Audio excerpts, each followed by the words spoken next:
Welcome to Arka cooking channel. আজকের recipe একটি অজানা পিঠা রেসিপি। চলুন দেখে নিই আজকের এই পিঠা রেসিপিটা। সবার প্রথমে এখানে আমি একটা বাটি নিয়ে নিয়েছি, আর এই বাটির মধ্যে আমি নিয়ে নেব 1.5 বাটি চালের গুঁড়ো। এখানে আমি আতপ চালের গুঁড়ো ব্যবহার করেছি, আপনারা যে কোনো চালের গুঁড়ো ব্যবহার করতে পারেন। সামান্য পরিমাণে লবণ দিলাম আর হাফ চা চামচ বেকিং সোডা দিয়েছি। বেকিং সোডার ভিডিওটা স্কিপ করে গেছি, তাই বন্ধুরা বলে দিলাম। আর দিচ্ছি এখানে 1 বাটি জল। অল্প অল্প করে আমি জল দিয়ে এই ব্যাটারটা তৈরি করব। একসাথে সব জল দেব না, তাহলে কিন্তু এই ব্যাটারটা পাতলা হয়ে যাবে। তাই অল্প অল্প করে আমি জল দিয়ে ব্যাটারটা তৈরি করছি। এবারে আমি এখানে হাত দিয়ে এই ব্যাটারটাকে তৈরি করে নিতে হবে। এখানে আমি টোটাল 1.5 বাটি জল লেগেছে। আপনাদের যতটা চালের পরিমাণ থাকবেন সেই মতনই কিন্তু জলটা নিতে হবে। তারপরে এখানে আমি দিয়ে দিলাম স্বাদ মতন মিষ্টি।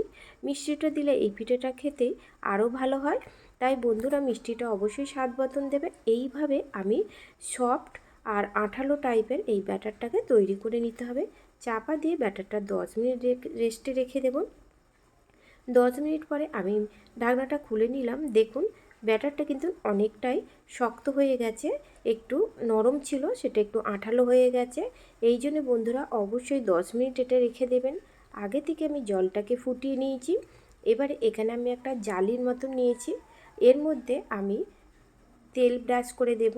অবশ্যই তেলটা দেবেন, তা নাহলে কিন্তু এই জালের মধ্যে আটকে যেতে পারে। আপনারা যে কোনো ছিদ্র জাতীয় জিনিস নিতে পারেন। এবারে অল্প অল্প করে আমি এর মধ্যে ব্যাটারগুলোকে এইভাবেই দিয়ে দেব।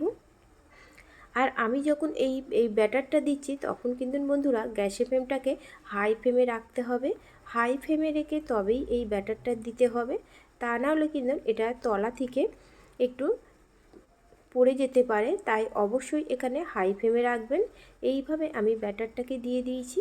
দেখতেই পাচ্ছেন আমি অনেকগুলো একসাথে তৈরি করছি, কারণ জায়গাটা অনেকটাই বড়। চাপা দিয়ে এটাকে আমি 15 মিনিট মিডিয়াম টু ফ্লেমে ভাপিয়ে নেব। এটাকে আমি একবার ঢাকনা খুলে উল্টে নিলাম। উল্টে নেওয়ার পরে আবার অপর দিকটাও চাপা দিয়ে এটাকে ভাপিয়ে নেব। পিঠেটা ভাপিয়ে নেওয়ার পরে পিঠেটা আমি একটা অন্য পাত্রে ঢেলে নিয়েছি। এইভাবে পিঠেগুলোকে আমি সব ভাপিয়ে নিয়েছি। এবারে এখানে একটা আমি কড়ার মধ্যে তেল দিয়ে খুব ভালো করে তেলটাকে প্রথমে গরম করে নিতে হবে। তারপরে যে পিঠেগুলো আমি ভাপিয়ে নিয়েছিলাম সেগুলো আমি তেলের মধ্যে দিয়ে দিচ্ছি। তেলের মধ্যে দেওয়ার আগে বন্ধুরা পিঠেটাকে কিন্তু ঠান্ডা করে নিতে হবে। ঠান্ডা করে নেওয়ার পরেই কিন্তু তারপরে আপনারা তেলের মধ্যে দেবেন। এবারে একটা চামচ দিয়ে আমি পিঠাটাকে উল্টে পাল্টে ভেজে নেব। অপর দিকটাকেও আমি উল্টে দিচ্ছি। আর এই সময় কিন্তু গ্যাসের ফ্লেমটাকে মিডিয়াম ফ্লেমে রেখে অবশ্যই এটাকে ভাজবেন, তাহলে পিঠাটা খুব ক্রিস্পি হবে আর খেতেও ভালো লাগবে। ভাজা হয়ে গেলে উল্টে পাল্টে ভাজা হয়ে গেলে এটাকে আমি একটা ছাঁকুনি করে তুলে নিচ্ছি। তেল ছেঁকে আমি এটাকে তুলে নেব। রেসিপিটি যদি ভালো লেগে থাকে অবশ্যই লাইক দেবেন আর প্রচুর প্রচুর পরিমাণে শেয়ার করবেন। আমার চ্যানেলে নতুন বন্ধু হয়ে থাকলে অবশ্যই চ্যানেলটিকে সাবস্ক্রাইব করবেন। এখানে একটা প্লেটে আমি পিঠেগুলো নিয়ে নিয়েছি। এবারে একটা পিঠা আমি আপনাদের ভেঙে দেখাচ্ছি যে কতটা সফট হয়েছে, আর কিন্তু এটা খেতেও ক্রিস্পি হয়েছে। দেখুন বন্ধুরা, দেখে আপনারা বুঝতে পারছেন।